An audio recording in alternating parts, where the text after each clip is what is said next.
So I will pass it over to Dr. Anslus, who will introduce our guest speaker. Sure. Well, good morning, everybody. Tanse, it's good to be here with you all, and thank you all to our guests and visitors who found their way to this event today. It's really nice to have each of you here. What a blessing. It's my privilege to introduce Professor Clive Aspin, who I had the privilege of meeting over an email how many years ago now? 5 years ago. So Clive and I are both Indigenous health researchers and share a deep passion for life promotion work and thinking about suicide prevention and life promotion in the context of our communities. And Clive reached out and was like, hey, you're interested in this, I'm interested in this, we should have a talk. Last year, my partner and I had the opportunity to visit the university where Clive works and share a little bit of my research, but also had a chance to meet in person, meet in the flesh, and over a lovely dinner had the idea that we should have Clive come to Toronto and meet our community and share a little bit about his work. Clive has a CV that's really, really long, but I'll tell you a couple of really important highlights. So Clive is a professor of health in the School of Health, specializing in Māori health research. He leads Indigenous health graduate program. He is the, I think, inaugural Associate Dean Māori for the School of Health at Victoria University of Wellington in south end of the North Island.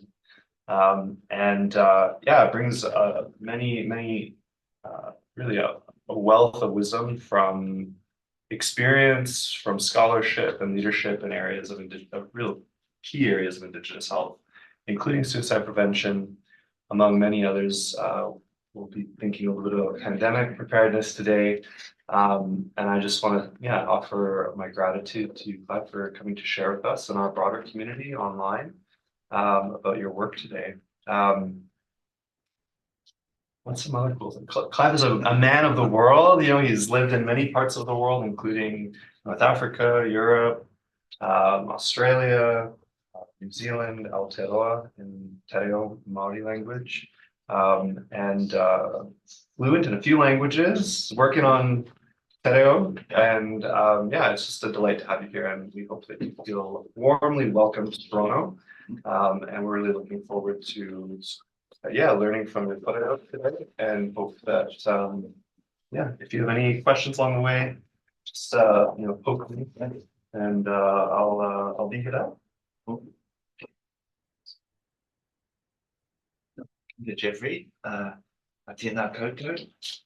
Tēnā koutou katoa, kua tai mai nei, ko tēnei te mea tēnei ki a koutou, tēnā koutou katoa, ki tō tātou rangatira kei kona, tēnā koe mō tō karakia I te ata nei, ka nui te mea tēnei ki a koe, te rangatira o tēnei hui, ki a koutou katoa, tēnā koutou, tēnā koutou, tēnā rā tātou katoa.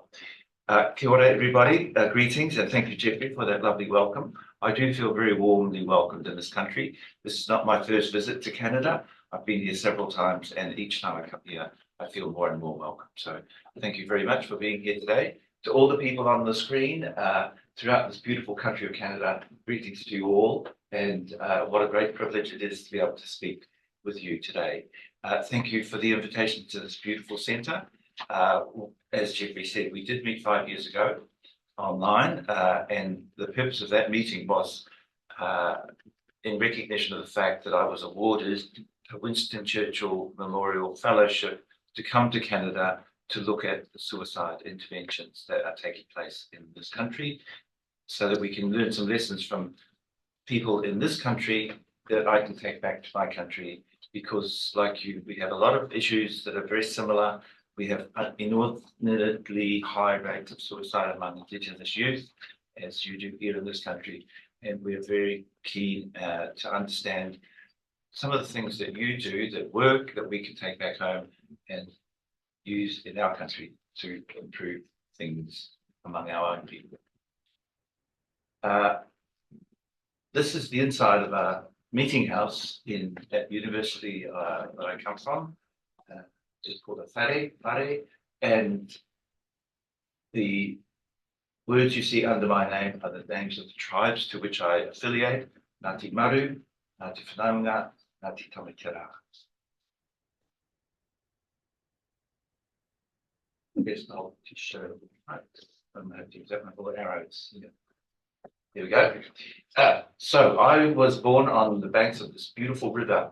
Like everyone who is Māori, we all identify with geographical features, as you do here. Geographical features that our ancestors grew up with and with which we grow up. This is the Waiho River. Waiho means new water, and during the course of this talk, I'm going to talk to you. I'm going to tell you who the Indigenous people of New Zealand are and give you some key facts about the Indigenous population. Maybe drag it down to the bottom. We have in our country, we have what we call Te Tiriti o Waitangi. It was an agreement between the Indigenous people of the country and the Crown, i.e. Queen Victoria, somewhere back on the other side of the world, who sent people, settlers out to our country, as she did to many other parts of the world, to colonize us. And in order to allow those people to settle in our country, we signed and agreed, our ancestors agreed to a treaty. We call it Te Tiriti o Waitangi, that's the Māori name for the treaty, but some people call it the Treaty of Waitangi, which is a different document because it was mistranslated to reveal or to conceal the truth about what the settlers were really trying to do. And had our ancestors understood the English version, they would not have signed it, because the English version says we gave away our sovereignty, when in actual fact we did not. And the Māori version, the one written in the language that the people understood, said it gave quite a different story from the translation. But those settlers were pretty devious and pretty cunning, and they did that right around the world, in our country as well as your country. I'm going to talk about epidemics, in particular HIV and its impact on the Indigenous folk of this country and our country. I'm going to touch on some issues around suicide, and then COVID-19, and then I'll finish off with a few lessons that we could learn from our experiences of living through pandemic. So I'm going to be talking about 3 pandemics that I'm familiar with, that I've lived through: HIV, we have a suicide pandemic happening in our midst, and also the most recent COVID one. And there will be a 4th one in our lifetime, no doubt. It's not a matter of if, it's a matter of when. We need to be ready for it. These are beautiful kahikatea trees that were growing on the land where my ancestors come from. And as you can see, they're long and straight, and they don't have branches, many branches coming out from them. So when Captain Cook saw them, he thought they would make wonderful spars for the ships for the British Navy. So he sent emissaries to this part of the world and had all those trees felled, and he took them back to England. But sadly, before they got there, they rotted. So in the process, he decimated our land. He turned it into flat land like that. It became very swampy. It was very swampy. And now that land is covered with dairy farms that cause huge amount of pollution. And that pollution flows into the river where I grew up. That's the Waiho River. And right across the country, we've suffered from severe pollution of our waterways as a result of intensive farming. I tell that story because when Captain Cook came to New Zealand, like many of the early settlers, colonists, they saw, they took, they raped, they pillaged as if it was their right. And while that happened here in the land from which I come, Hauraki, this happened right across our country, not only physically, but also mentally, emotionally, and through the imposition of regulations and laws that were passed, that were created by the colonizers to regulate the lives of the natives. That's the river, the Waiho, I grew up on. and Wellington that Jeffrey just referred to. It's down there off the screen, and that's where I live today. Up at the top of that river, slightly to the left, is Auckland, the largest city in New Zealand. I grew up in a small town called Turua. I'm the only one in my family to go to university. And when I went to Auckland, study, came home, I said to my mother, that's fine. Can't have that up there. It's got a misplaced apostrophe, and that capital letter shouldn't be there. And so, like all people who go off, leave their communities, we go off and get educated, and we come back and try and tell people how to live their lives. And so this was me falling into that trap. And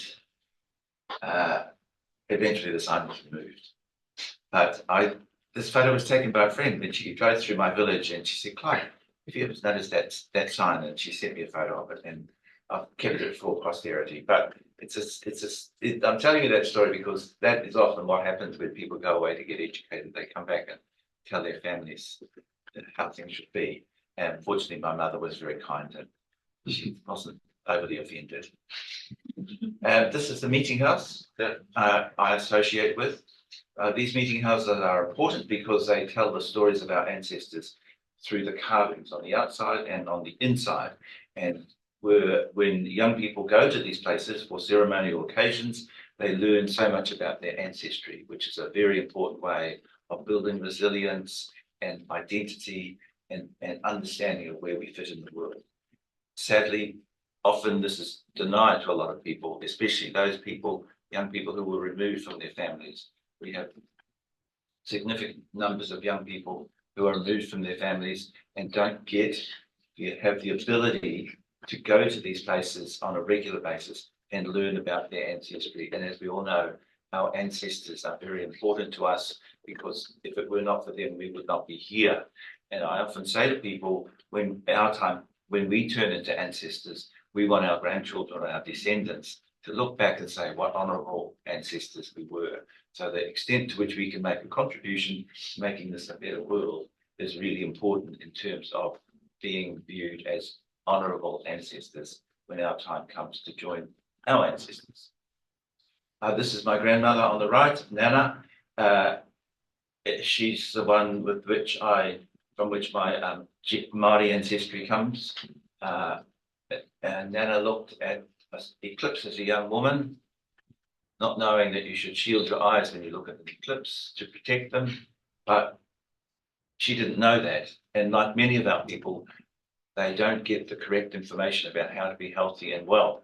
And in my grandmother's case, had she been told to protect her eyes, she would have kept the sight in that one eye. But I tell that story because often health promotion is not delivered in a way that's accessible and appropriate for our people. And that was certainly the case for my grandmother and for many others of my family. So this photo at the bottom is my mother and her two sisters. My aunties and my mother, my parents, never made it to 80. And the life expectancy in New Zealand for people today is about 84, 85. But many of our families never make it that far because of a whole lot of negative impacts on health and well-being.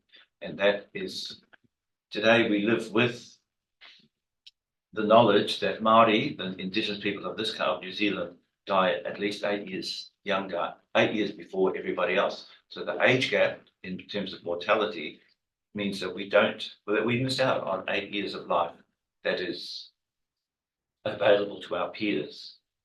That's my mum at the top. She had 5 of us by the age of 30. We lived in a house without insulation. The only form of heating was an open fire. And my mother cooked on a coal range. We had limited electricity. We had an outside toilet. And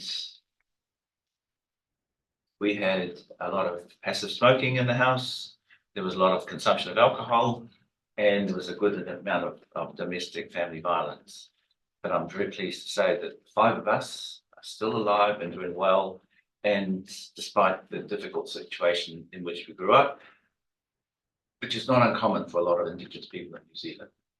It was very common when adults were sitting around drinking alcohol having parties for the baby to be sitting on the knees of an adult, and the adult would give the baby a glass of beer, a sip of beer. And one day I said to my mother, "You can't do that. That's not good for the baby. You've got a developing brain." And she looked at me and she said, "Well, it didn't do you much harm, did it?" It's a bit hard to argue with stories like that. But I am pleased to say we're all in good health and we're all still alive. So maybe it did us some good. These are my members of my family, my grandmother, my great aunts.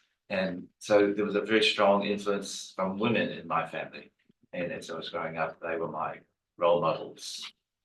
This is a photo of my extended family. And I'm showing you this because today we can look at what it means to be Māori. You can be any size, any colour, from white to black. We come in all shades and sizes. And this is the image that is presented of Māori on the internet. So if you were to Google the word Māori, this is what you would see. But that is somewhat different from the reality. So the reality today is that we are diverse, come in all shapes, sizes and colours, unlike what is presented on the internet. What that says at the top is Māori today. The Māori population in New Zealand, according to the last census, make up almost 1 million people. The population of the country is about 5 million. So we make up 17.8%. And that figure is increasing. The median age of the Māori population is younger than the rest of the population, so 27 as opposed to 38. Actually, that's 38 of non-Māori. So Māori have a median age of 27, and the median age for non-Māori is 38. So we're a younger population and we're increasing. And so what does that tell us? It means that in the future, we're going to be a majority population if that trend increases, and I'm sure it will. There was a Māori politician who once said that she went into politics to prepare the nation for when Māori would be the majority. And in some generations to come, Māori will make up more than 50% of the population.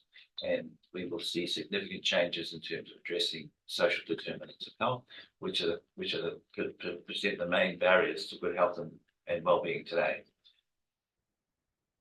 Most Māori identify with one iwi, and iwi is a tribe, and I identify with 3. I've showed you I read you the names of those before. Most identify with one iwi, and most Māori can identify their genealogy, their whakapapa, which goes back many generations. Sadly, there are some Māori who were removed from their families at a young age and don't know the iwi to which they belong, and so they're denied that aspect of their identity.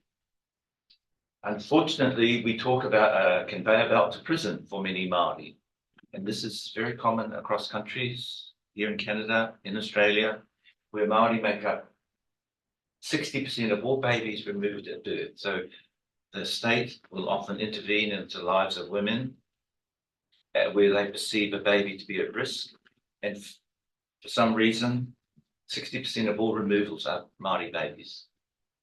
So if you look at that figure at the top, 17.8, we make up almost 20% of the population, yet 60% of removal of babies at birth. Of all children in state care at the moment, over 2/3 are Māori babies, yet we make up 20% of the population. So the question you have to ask is, why is this happening? Why is the system incarcerating our people at much higher rates than the rest of the population? And we all know the answer to that. Because the state has, since the early days of colonisation, the state has tried to regulate the lives of Indigenous folk. It's not only in your country here, but in our country as well. And I know in Australia has also very high rates of incarceration. We know that among women, in the women's prisons, 62% of the prisoners are Māori women. And for men, that figure is 50%. So inordinately high rates of incarceration of our people.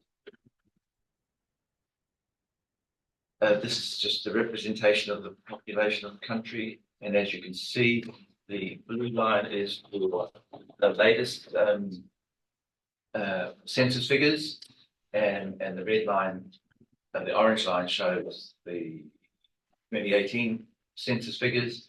But what this is showing is that we are seeing an increase in the Māori population and a decrease in the European population. And so that is an indicator that we're going to see a change over time. And there, the projected rate of Māori population at 2043 will be over 1.3 million people. So this upward trend that's occurring since 2018. So I want to talk to you briefly about Te Tiriti o Waitangi, because this is the document or the agreement that guaranteed us particular rights. It was signed in 1840, and here you can see remnants of the treaty, of the actual document.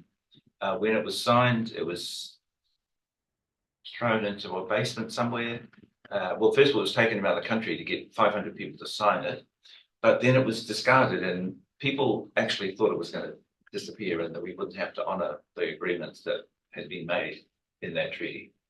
And it was recovered in recent years and found at the bottom of the building and eaten by rats. And so that's all we have left. Māori have never stopped talking about Te Tiriti o Waitangi. However, the Crown would very much like it to disappear.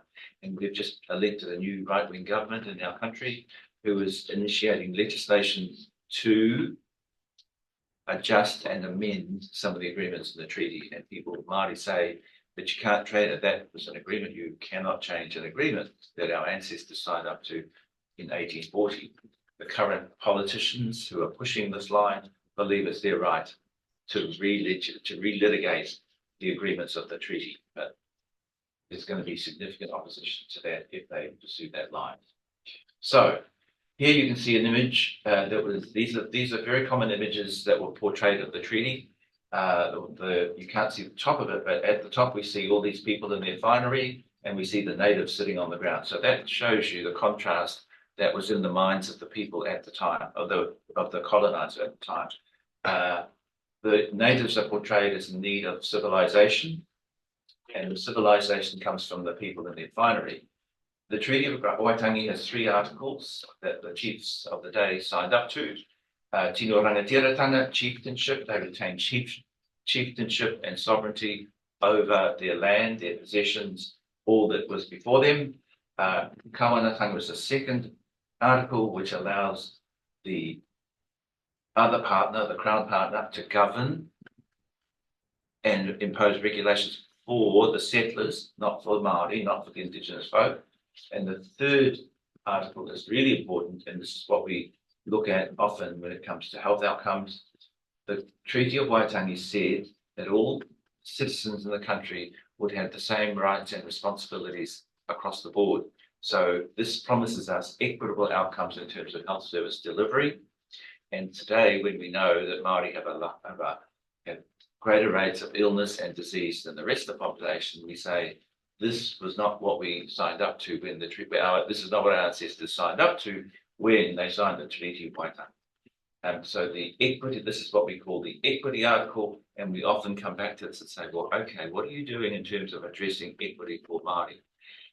How come Māori have twice the rates of cancer, are more likely to die from cancer? How come they have higher rates of hospitalization? How come they have higher rates of infant mortality?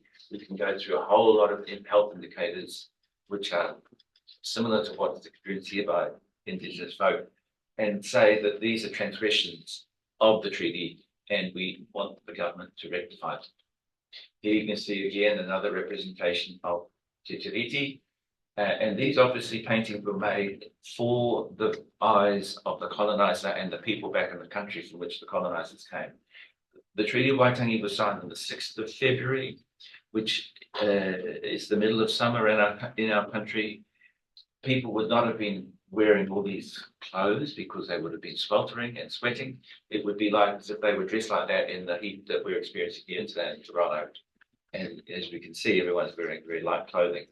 But for the eyes of the colonizer and the people back in the country from which they came, these images were distributed, disseminated to show the people from the colonizing country that the wonderful settlers had come to bring civilization to these natives.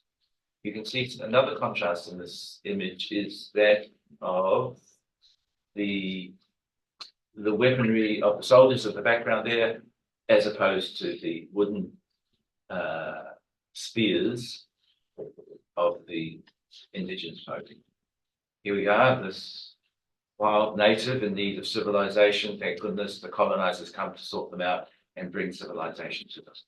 This is an image that was very popular. It shows Māori arriving in the country at the beginning of their first voyage, that they chanced upon New Zealand. They found it by trial and error. It was just, they just landed there. They never really knew where they were going. But this is far from the truth, quite the opposite. Māori were expert navigators. We know now that they sailed across the Pacific on many occasions. They knew exactly where they were going because they could read the direction of the wind. They could read, they could see bird life, and they were expert astronomers. They knew exactly where they were going. They would never have sailed with sails that were torn and ripped, and they would have had ample food to prevent them from starving. Here they're portrayed as emaciated, in need of landfall, and thank goodness they chanced upon this country. And this was a way of saying, the native people only just came here by chance anyway. We found our way here. We discovered it. We get these messages about discovery, and it was a way of saying, well, we have every right to be here because they only just chanced here anyway. I'm showing this image because this is the beginning of a very important collaboration between New Zealand, Australia, and Canada. And some of you may recognize the people on the right from the people on the right, second from the right, Kevin Barlow, third from the right, Renee Mashing, and they were partners in an HIV collaboration of which I was a part, and this is taken during their visit to New Zealand some years ago. When I leave from here, I'm going to Halifax, but I'm going to be meeting up with Renee, and I'm looking forward very much to reconnecting with her. I'm going to talk now a little bit about the imposition of colonial rules and regulations, and one of the driving forces of those was the church. And you in Canada would be very familiar with the terrible trauma and violence that was perpetrated by the church when they came to countries like this. They wanted to beat the devil out of the natives, and they did that here, they did that in New Zealand, and they did it in Australia. This, I believe, is an image from somewhere in Canada. Some of you may have seen this. No, sorry, that one was Australia. Oh, no, I think they're both from Canada. Yeah, that's Canada, and that's Canada. And that's Australia. And I was in your beautiful art gallery on Sunday, and I saw this image. And it says, residential schools were an essential component of genocide. And we often refer to the violence, the trauma that has been perpetrated against Indigenous folk as equivalent to genocide. That word was used by a politician some years ago in New Zealand, and people took huge offence to say, no, it wasn't a genocide. Well, in actual fact, for us and our ancestors, it was a genocide. There were millions of our ancestors that were around the world who were executed, slaughtered, killed, and murdered with the arrival of schools and the imposition of regulations by the colonizer. The name of that artist is Carl Bean. Some of you will know that artist, who was from here in Aotearoa, and he died in 2005. That is in the local art gallery. So I also went to boarding school, and I experienced firsthand what our ancestors experienced when they went to residential schools and native schools. These are Maris brothers, and each of them wore habits, and down those habits they carried a stick, a cane, and at the least little provocation they would pull it out and they would beat us. And the sad reality for me as an adult and a former pupil of a Catholic boarding school is that I remember the names of the brothers, and I remember them because they beat us. And it's a sad indictment on our education system that we remember the names of the people who were violent towards us. We should be able to remember the names of the people who were kind to us. But unfortunately, it's the opposite. And today, this violence continues. These are images from a care facility where a boy is being punished by being made to stand out in the rain for a long period of time. We don't know how long, but that was not uncommon, and it still plays out today. And I'm now going to tell you about a report that was released last week in New Zealand from the Royal Commission onto the Abuse of Children in Care. And the Royal Commission, over a period of 5 years, collected evidence from people who had experience of living in care facilities operated by the church and by the state. And they collected information from over 200,000 people who had experienced care from 1950 to 1999. So that's in our lifetime. This is evidence that is fresh and hot off the press. Internationally, Aotearoa, New Zealand is often seen as a beacon of human rights and liberal progress. New Zealanders are proud of our country's worldwide reputation for fairness, justice, and the protection of individual freedoms. However, this image contrasts starkly with our domestic reality, where we have a terrible track record of abuse and neglect in care settings. Commissioner said in Whanakatia. And that really says it. I'm going to play you some excerpts from people who experienced violence in care facilities. Growing up, it seemed I was the only Māori in my class who did not know what tribe I came from. I felt confused, stupid, and useless. It was like I didn't exist. I didn't feel Māori, and I certainly didn't feel complete. We knew it was wrong to be Māori. You had made a terrible error, and Jesus did not love you. Colonisation has always been genocidal, and the assumptions of a power to take Māori children has been part of that destructive intent. The taking itself is an abuse. The history of New Zealand since colonisation has been the history of institutional decisions being made for rather than by Māori people.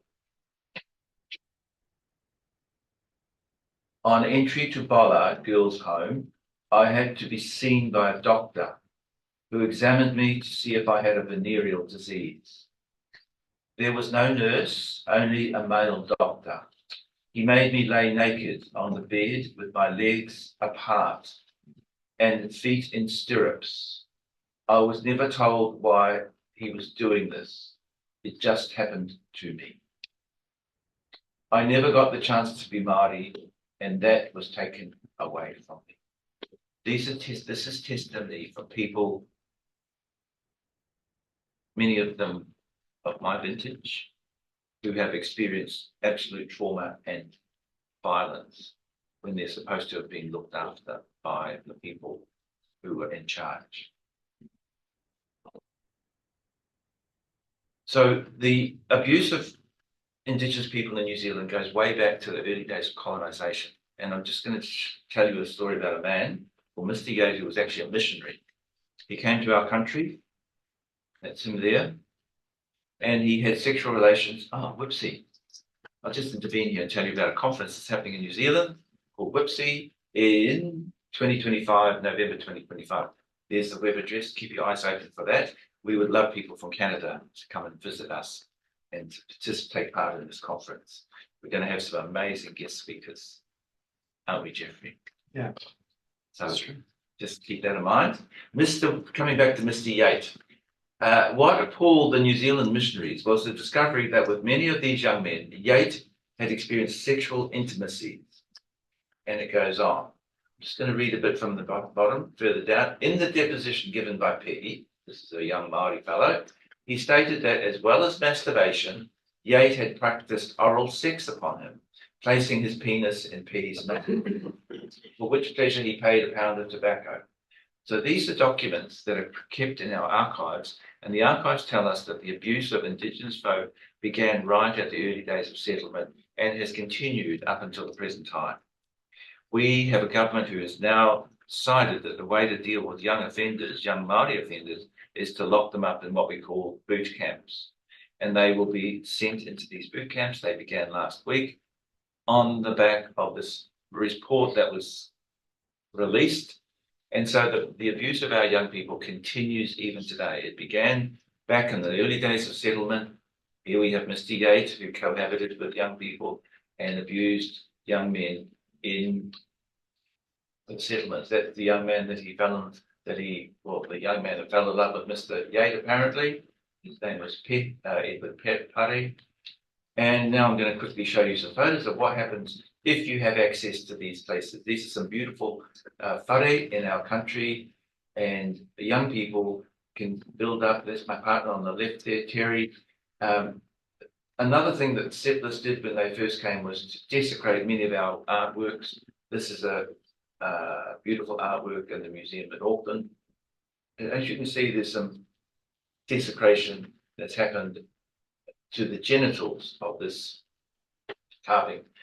Missionaries found these perverse and obscene and instructed our artists to desecrate them in order to appease the sensitivities of the so-called religious people who came to our country.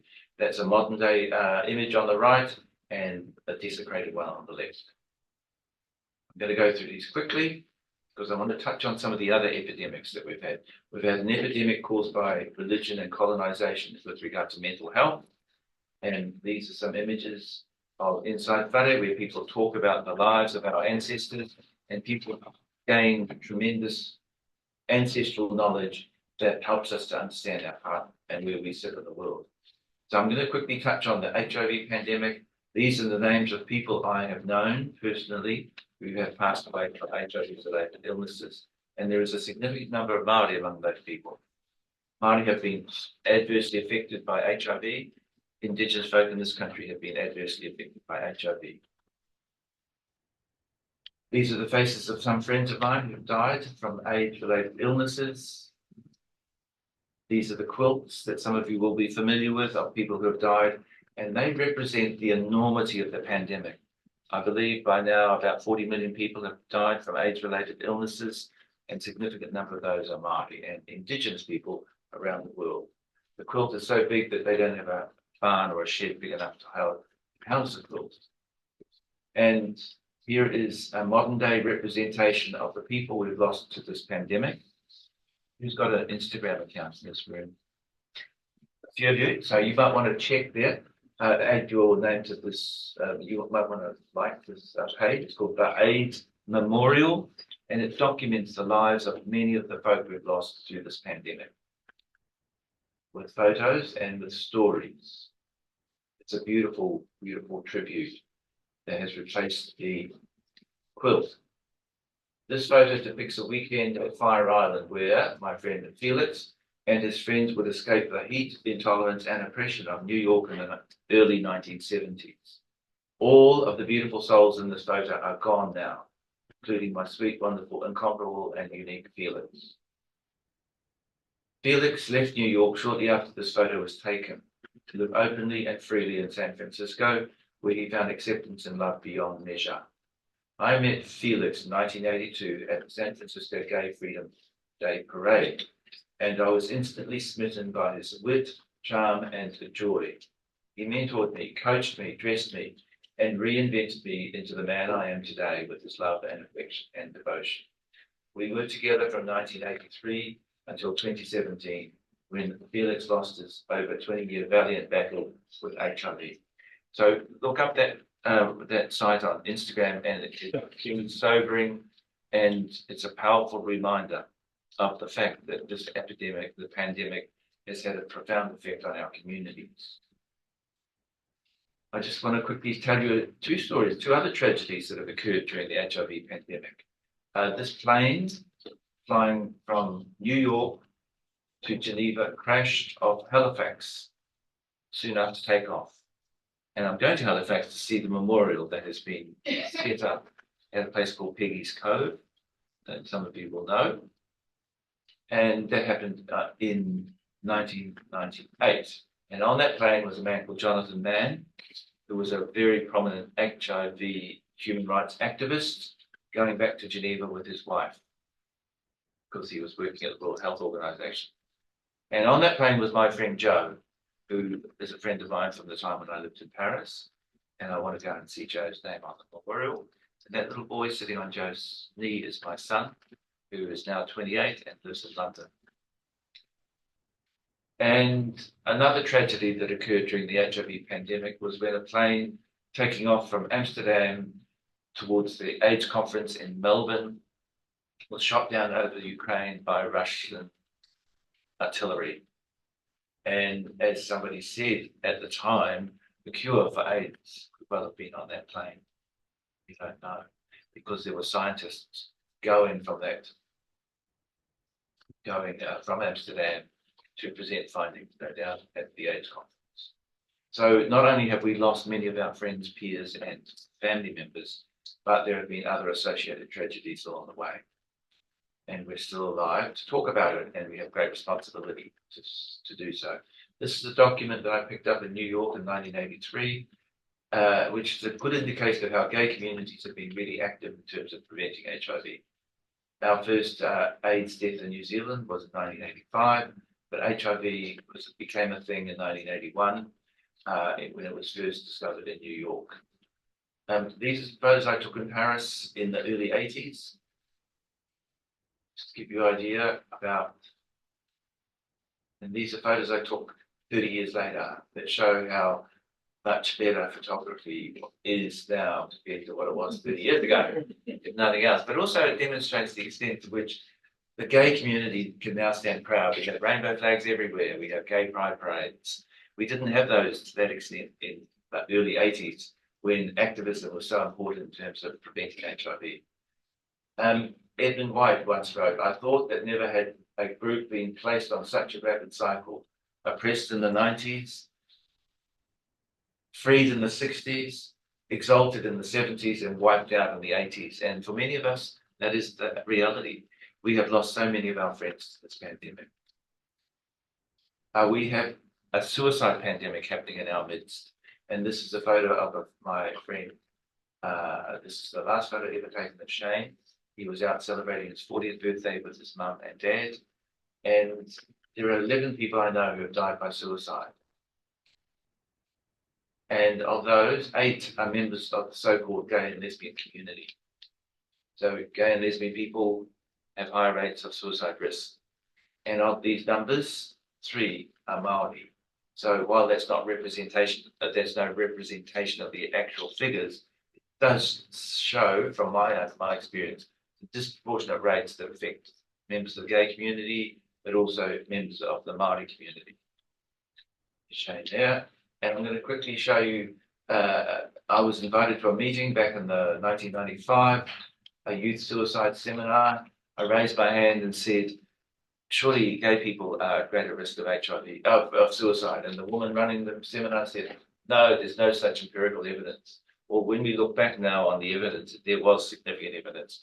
But she was in a very powerful position, like many decision makers, and she was able to shut down any conversation about gay people with regard to suicide risk. And that has led, I believe, to many of the problems we confront today. In the early days of the pandemic, we were discouraged from talking about HIV, especially if you were living with HIV. People with lived experience were discouraged from being open about their status.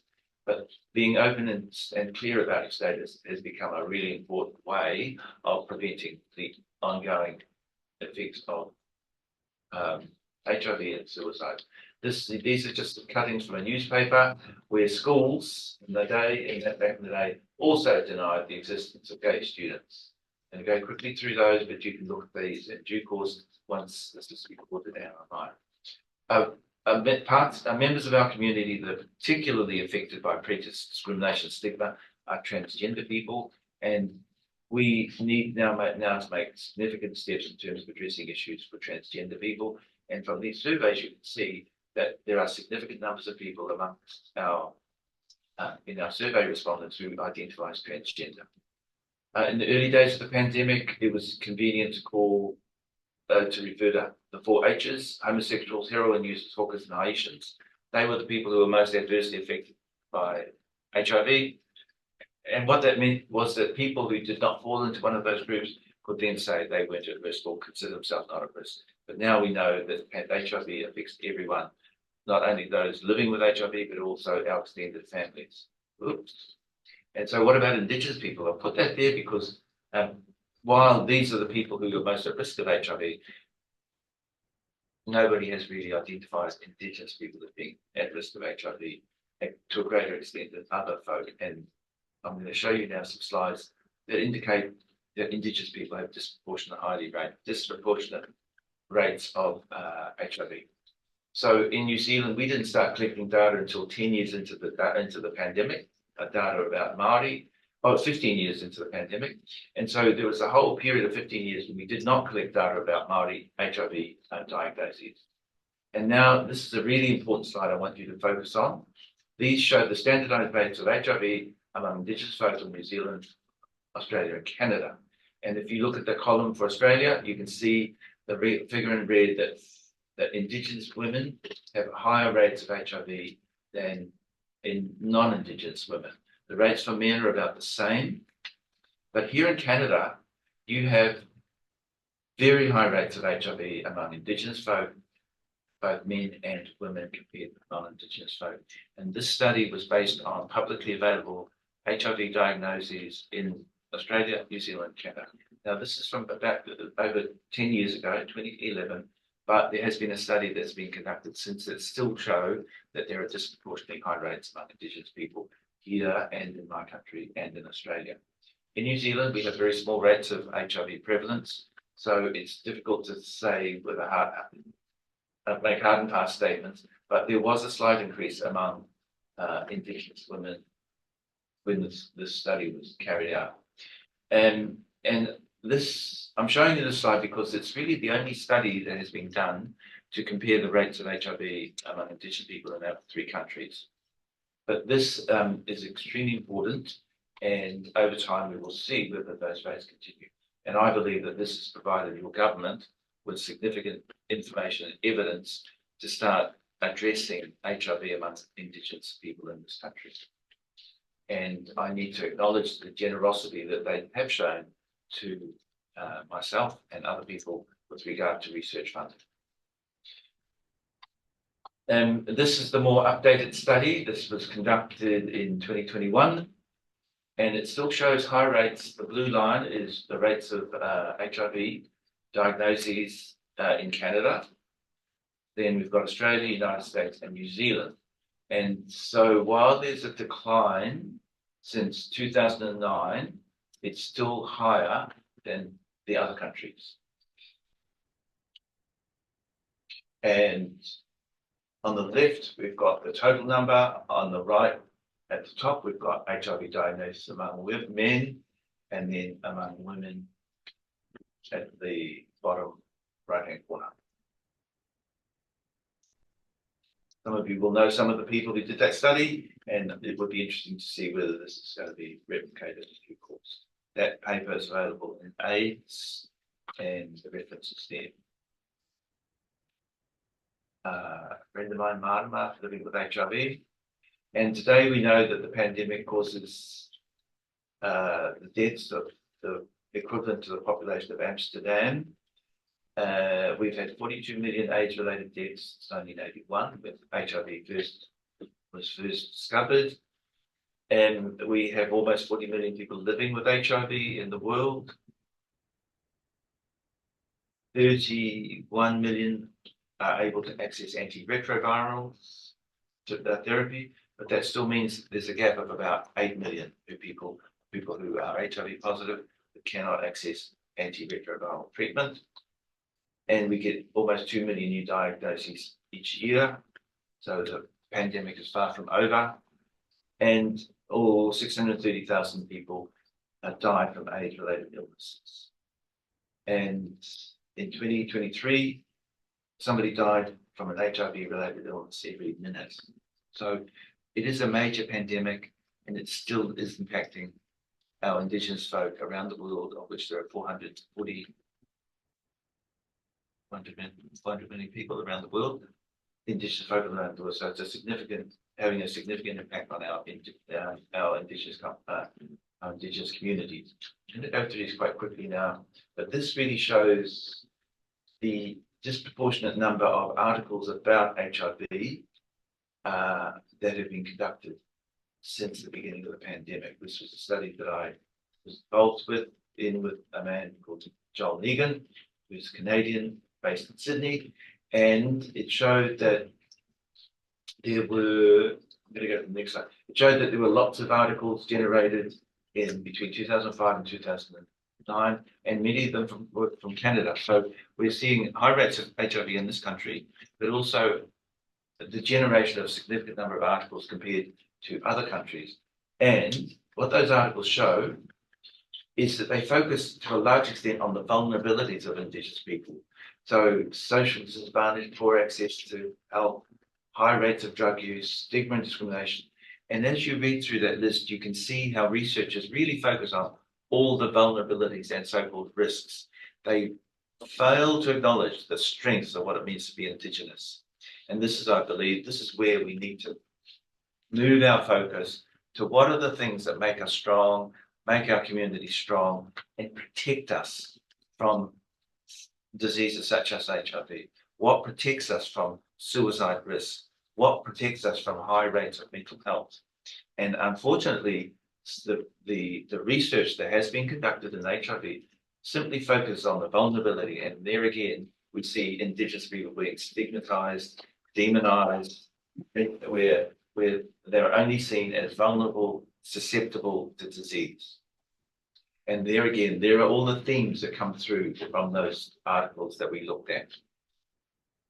And this is really a call to reorient our focus and look at the strengths of what it means to be Indigenous in the 21st century. So here's a wonderful Canadian man, and he often used to say to me, nothing about us without us. And this becomes the mantra of people living with HIV. In the early days of HIV, we left people living with HIV, we left them out of the picture, but we cannot do that today because people with lived experience of epidemics, of suicide, of HIV are fundamental to making differences and providing us with the answers to these ongoing conundrums.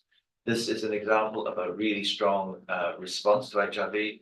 Some familiar faces there. You'll know that man in the middle, Jeff Redding. And this was at the 2006 AIDS conference in this very city when I first came to Toronto. And we launched the Toronto Charter, which is an Indigenous Peoples Action Plan on HIV and AIDS. And it was designed to be a guide for people working in the sector. So it was designed to be a guide to focus on all the good things about what it means to be Indigenous. Out of that initiative, we created the International Indigenous Working Group on HIV and AIDS.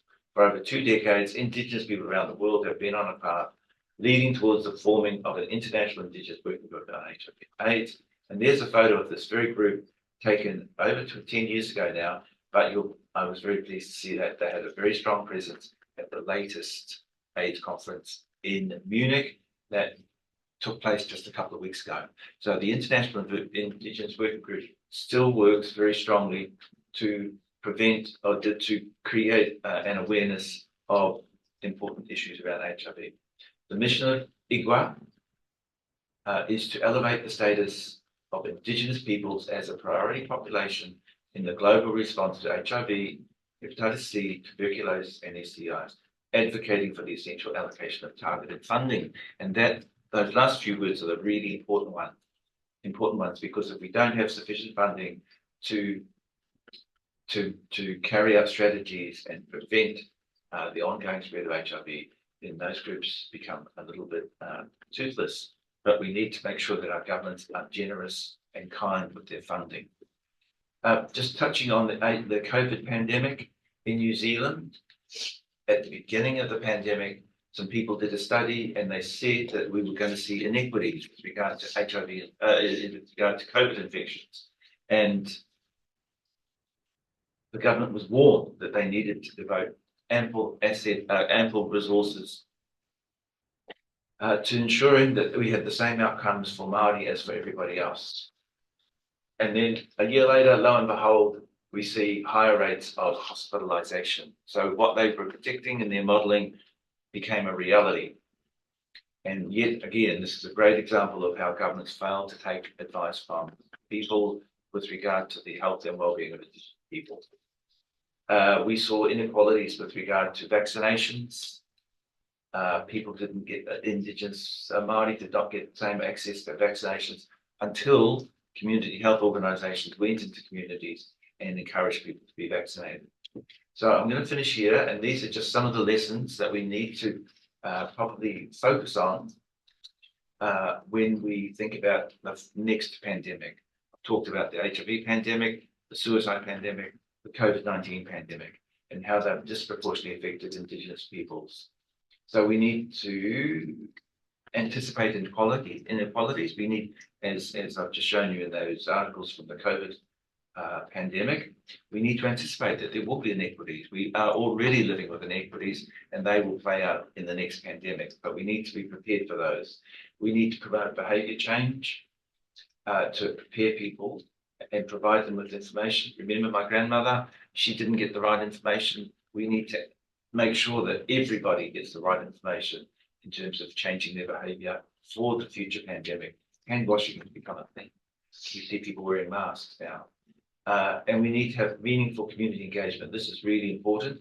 Communities know what they want, they know the solutions, and they know how to deal with stigma, discrimination, and racism. We must make sure that everything we do and put in place eliminates those negative impacts on our health. We need to collect data in a timely way. We need to build Indigenous capacity and leadership, and that's why centres of this nature are so important in terms of the ongoing fight against ill health and disease. And as guaranteed in the Treaty of Waitangi, we need to ensure Indigenous sovereignty. Indigenous people need to have control and over decision making about their health and well-being, and that applies especially with regard to data sovereignty. We need to remove barriers to access so that it's just as easy for Indigenous people to access health services as for everybody else. We want to ensure equitable outcomes. That was guaranteed to us under the third article of Te Treaty of Waitangi, and it should be guaranteed today. And we need to recognise that people with lived experience, like my friend Trevor there, people with lived experience provide all the answers that we need, and we need to involve them in decision making in terms of health outcomes. And we need to build self-determination so that Indigenous people can take control and make decisions for themselves, rather than be told by some centralised government about how to do things. And on that note, I'm going to quickly finish. This is from the 1665, and though I may press my face against the window like an urchin at a confectioner's, I am tempted not by the sweet meats within. A dram in exchange for the pox, it's an ill bargain indeed. So this is way back in the 1600s that Samuel Pepys writing about the Great Plague. And we know that plagues and pandemics go right back to biblical times. The Bible records the first example, the first instance of a pandemic. And there have been pandemics ever since that time. We have experienced 3 or 4 now. I've experienced 3 in my lifetime. There will be more pandemics. That's part of being humans on this earth, and we need to be prepared. And we need to be prepared to address the inequitable outcomes that Indigenous people are likely to suffer. We've learned from these pandemics. Let's make sure that we apply those lessons in the future. That's my email address if anybody would like to follow up on anything with a question or comment. And this conference, don't forget, WIPSI is taking place in Aotearoa, New Zealand. I'm a member of the organising committee, and I've promised to tell people about this conference during my trip here in Canada. Registration's open now, and if people are keen to put an abstract, they open in September. That's it for me. Thank you for listening, and thank you once again for the wonderful privilege of being. Kia ora mai tātou katoa. So we have time for some questions. And so just as a reminder to people online, if you could use the Q&A feature, we have that enabled. It will allow us to respond to any of your questions. Just type your questions and I'll make sure we get to it. But we'll start by opening it up to anybody here. If you've got any questions or reflections that you'd like to offer. If not, I've got a few for you. Good. I just want to say gracias. Thank you. I really appreciate all the knowledge you just shared with us. I come from Mexico. I am a mestiza as well. And listening to all of the experiences that have happened all over the world regarding colonization is so, so hard. And it's triggering as well. And I think that we are in a very beautiful moment to promote healing for all our communities all over the place.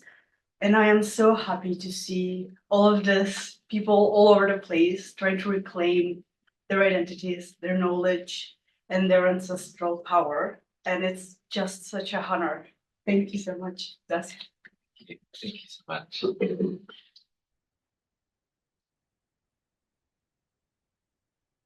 I have a question. I guess first of all, thank you so much, and be glad for making it all the way here. That slide comparing, I think it was one of your studies as well, comparing Canada, New Zealand, and I think it was Australia as well, right? The Indigenous women box from Canada seemed absurdly higher than anything else that was up there. And it kind of, I don't know, I guess my questions are related to that, and like, why haven't we heard about that? Why hasn't that been like set off alarms? Because it was like, just looking at all those numbers, that was alarming to me. I was like, wow, it was like emergency. Yeah. There are probably people better placed to answer that question than me. Jeffrey, would you be able to hazard a guess at why that has not been generally shared?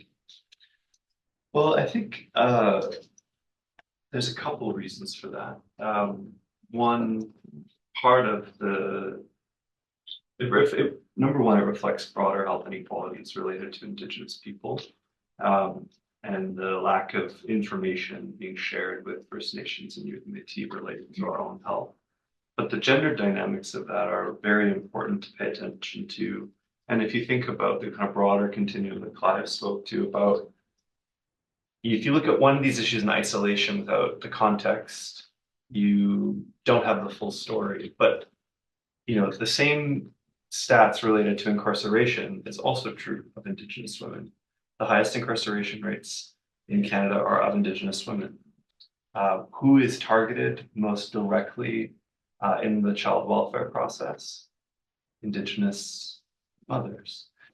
So I think, thinking about all of these things in isolation gives us a glimpse, but when we start to look at the whole picture, we can learn that colonization and colonial health inequities in our country are gendered.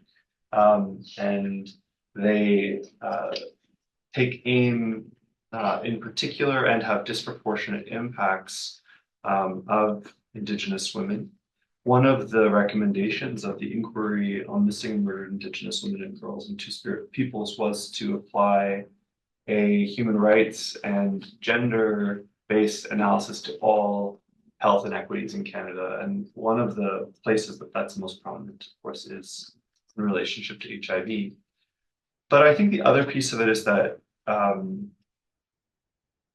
talking about HIV in our communities is a conversation that necessarily necessitates talking about sexuality, which is something that also connected to what Clive spoke is like deeply triggering and connected to histories of sexualized violence and trauma that make conversations about sexual health all the more stigmatized. And we really have to think about to do sexual health research and health promotion in ways that are culturally safe means in this context to do it in ways that are also trauma informed, and where we recognize the only way that we address stigma around HIV in First Nations and Inuit and Métis communities is doing it in a manner that actually decolonizes our relationship to sexuality and gender. But is there an easy answer to why one population, one group of a population is more impacted. I don't think so, except to say that I think that it follows a history of inequality. And it's partially why it's so vitally important to have Indigenous women leading in contexts of health promotion and health research. Yeah, I would just say there's two places that I would look to in Canada that are doing this work really well, particularly with work that's kind of addressing decolonizing practices related to sexual health, and that is Native Youth Sexual Health Network operating here in Toronto, as well as Two-Spirits of the First Nation, but also YouthCo, and specifically their Indigenous programming, which is named Yisnawas, which means taking care of each other, that operate out of Vancouver. They were actually formed Vancouver AIDS Conference at the very early days, but they've done a lot of incredible work across British Columbia, First Nations, really talking with not just young people, but all generations of people around HIV education. And I guess one final comment is I think that there's a particular linking of HIV with the LGBTQ community in a way that has, in Canada, historically invisibilized Two-Spirit people, but also made the issue one that is often only talked about in that context. And I think broadening sexual health promotion to be something that is a part of everyone's education, that we understand the dimensions of risk in ways that are broader, is one part of that piece of work, and doing it in ways that are culturally safe, which center our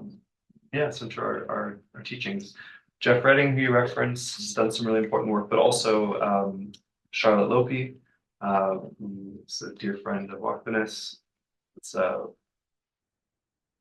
collaborator of Suzanne's and others, has had a really long and important career advocating around Indigenous women's rights to health knowledge related to HIV, sexual health.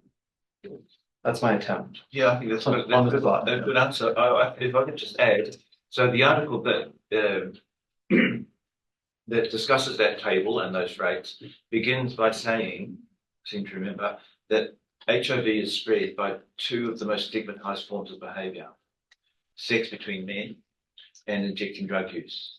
And so that fact makes it very difficult sometimes to talk about these issues, especially when the people who are being discussed can then be identified as part of that shame. And so the ability for us to be able to talk openly in a non-judgmental way about these really important health issues is going to help us to get on top of those issues. And the same applies for suicide. Many people shy away from talking about suicide, but my view is that the more open and transparent about it that we can be, the better we can get in terms of the better outcomes we can get. And so HIV for many years has been stigmatized, and that's why people living with HIV are so important in terms of helping to transform the conversation and to focus it on more on solutions rather than on judgment.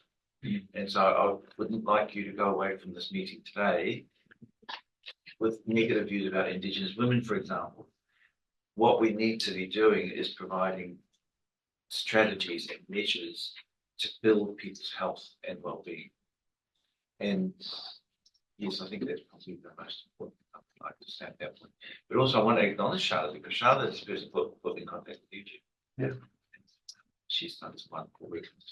And that comes back to the importance of involving people who are intimately involved with a particular health issue, because the people with lived experience are the ones who are going to provide us with the insights.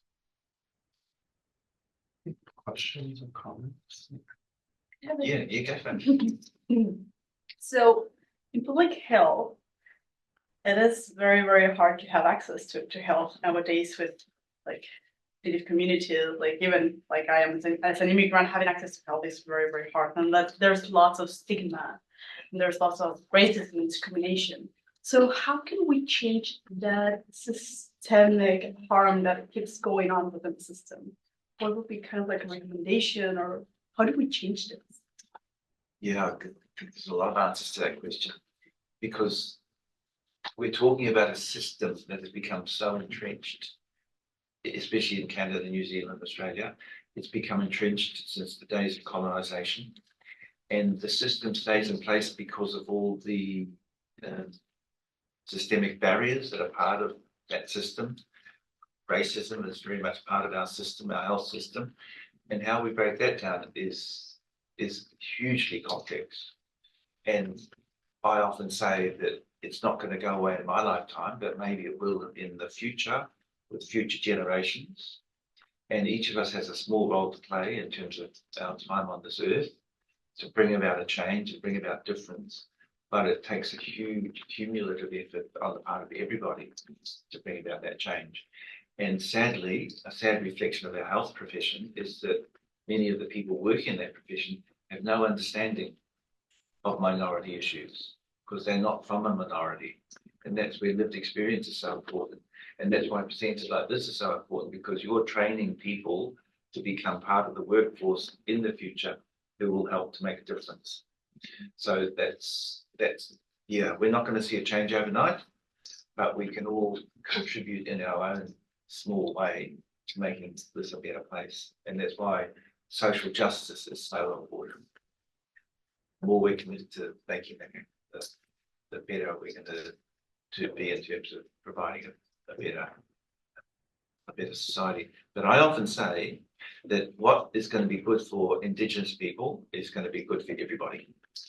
And what's good for Māori in New Zealand is going to be good for the rest of the population. And by addressing, and this is a really important public health message, by improving the lot of the most marginalised in our communities, we all benefit. So if we improve the life expectancy of marginalised people, then even people at the top of the ladder, they also get a better outcome in terms of life expectancy. But sometimes it's hard to convince people of that, but that's where we have a role to play in terms of bringing about that change. Clive, I have a question for you. So I mean, thank you. So you put us through I felt like a bee from flower to flower, like collecting different pollens, and there was like, but in a way, it came together to create, I think, a really rich, sweet gift, and I'm very grateful for that. You talked about suicide, HIV, COVID-19, and future pandemics, as well as you framed that in relationship to the violence of colonialism. I'm wondering if you can share with us your perspective on the importance of Indigenous culture and Indigenous healing practices. So thinking about language, ceremony, spirituality, story, art, had so many beautiful pictures of the maraes, and yeah, if you could share a little bit more about your view on the importance of cultural approaches to healthcare and medicine, and their role in helping us to prepare for the future. Yeah. So we know that the colonizer has brought death and destruction to the worlds that have been left to us by our ancestors. And we know that that is causing us great harm, causing everybody great harm. We've seen degradation of our environment. I showed you images of that. We've seen negative impacts on individual people's health and well-being. And we need to find a better way of doing things. And that's where stories from our ancestral past are beneficial. So in New Zealand, we have a greater understanding of traditional knowledge we refer to it as Mātauranga Māori, and Māori knowledge. And we are grappling with efforts to understand what it was like before the arrival of colonizers. And the story I told you about Mr. Yates, for example, the fact that he was having sexual relationships which were probably consensual and that he was living in a Māori community, that he was cohabiting with another man, that part of the story would suggest to me that our ancestors were much more accepting about same-sex relationships than people are today. And I often use that not only as an example of abuse by Mr. Yeats, and the horror of the churches, but as an example of evidence that same-sex relationships were accepted and celebrated in pre-European times. And I know there are equivalents here in North America there are words for people who celebrate same-sex relationships as we do in New Zealand. So we have this access to traditional knowledge, and the more we can understand that and peel off the veneer of colonization, the more we're going to be able to celebrate who we are and our place in this world. And I know Indigenous people everywhere have their own traditions, and the more we can assist Indigenous communities to understand, to find the truth about what it was like in the days of our ancestors, the more it's going to benefit us as individuals in this contemporary society. And yeah, I guess that's the sort of the answer off the top of my head. And I was having an interesting conversation with Suzanne last night about how traditional knowledge and ensuring that young people have access to traditional knowledge can be a really beneficial, positive aspect to their health and well-being. So the more we can provide access to those aspects, the better off we're going to be. So ceremonies are really important in New Zealand. We have a big focus for young people on haka dancing. Some of you have seen that. We have a whole repertoire of songs that we sing together.